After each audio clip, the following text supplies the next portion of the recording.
No niin, me ollaan tässä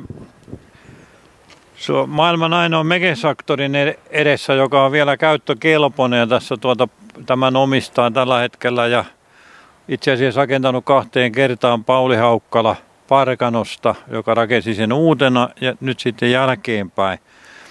Muistatko vuosiluvun, koska näitä tehtiin? On 65, 66 siinä paikkeilla. Montako näitä tehtiin? 10 kappaletta. Joo. Kaksi prototyyppiä. Ne on tuhottu ne prototyypit. Onko tiedätkö miten paljon näitä käytettiin niin kuin ihan käytännössä?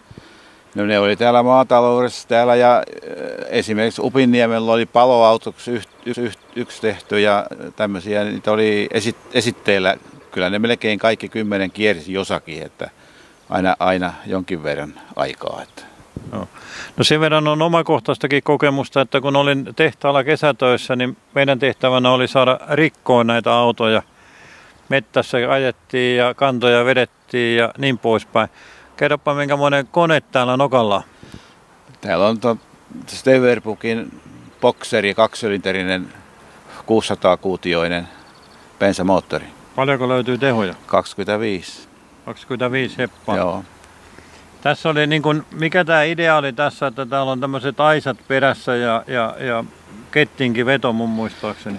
No ideana on ollut varmaan se, että tuo väli on ollut koko ajan auki. Eli se on saadaan erilaisia vehkeitä, sitten niin kuin kaapelikeloja esimerkiksi tuonne rungon väliin ja sitten näitä nostolaitteita voi siirtää edes takaisin. Että semmoinen idea siinä varmaan on ollut, että joskus aikanaan. Joo. Muistatko mitä kaikkia versioita tällä tehtiin sitten? No kyllä niitä kaapelikelahommia oli justiin, se tehtiin ja sitten maataloushommiinhan tätä vähän yritettiin, että oli jonkinlaiset vältit perässä ja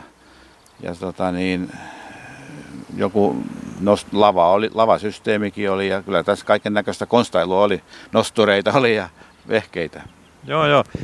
Ja sä rakensit, kuinka monta, oliko sä kaikkia 10 rakentamassa mukana?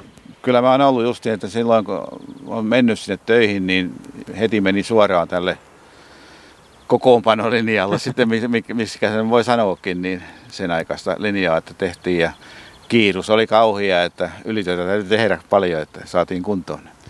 Miten muistaaksä, että Apulehti yritti käydä kuvaamassa tätä? Kyllä, joo, ei joskus aikanaansa vai Joo, silloin kun tätä tehtiin, niin se yritti saada kuvaa ja se joutui tekemään piirroksen, kun ei se saanut kuvaa. Joo, sitä mä en muista, mutta aika tarkkaa se oli kyllä, että ei sinne mukamassa päästy sitten niin kuin varaustaa mallia tavallaan. Joo, kun mä muistan, että kun me asuttiin kunnalliskodissa, niin me käytiin kunnalliskodissa niin kuin kahvilla ja syömässä tällä. Siinä samalla sitten, kun siinä kunnan mettissä tai kenenkä mettiä ne sitten olikin ajettiin. No nehän on ihan vieressä oli sitten siinä ja se polku siinä sitten oli siinä justiin, mistä kuljettiin sitä väliä justiin. Joo, no mitä muuta kerrot tästä autosta? Aika traktori täällä, anteeksi. Niin, no en mä tiedä, onko tässä nyt sitten niin kauheasti kerrottavaa, että kyllä erikoinen on systeemi.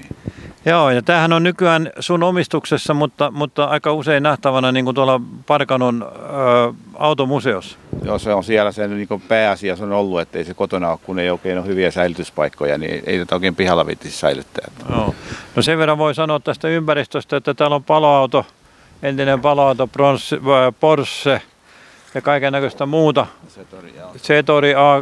Setoria ja muuta, että sä olet vanha. Haflingerikin on vielä se Steverbuk Haflingeri tuolla takapihalla, mikä on kyllä niin ajokuntoinen, mutta nyt se on seisonut monta vuotta, niin ei sitä ihan heti saa käyttää. Joo, ja sä olet niin kuin innokas mobilisti, että sä olet mukana tuossa museohommassa. Kyllä, siinä on ollut alusta asti. Että. Joo.